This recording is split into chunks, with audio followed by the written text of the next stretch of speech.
பரலோக ரட்சகிதாயே அடிபணிந்து திரிலோகம் நானும் காத்திடுவாயே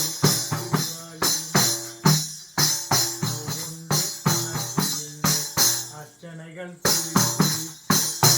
கொண்டு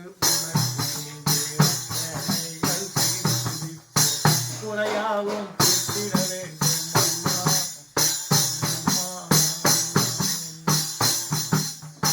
மனக்கவலை சுமந்து வந்து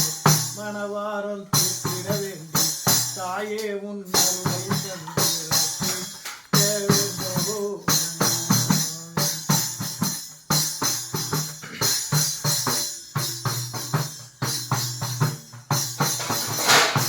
உள்ளத்தில் வந்தனை வைத்தேன் கையினிலே தேவனை வைத்தேன் என்னையே பார்த்திட வேண்டும் தாயே உன்னை தொழுது நின்று அருளிடவே வேண்டும்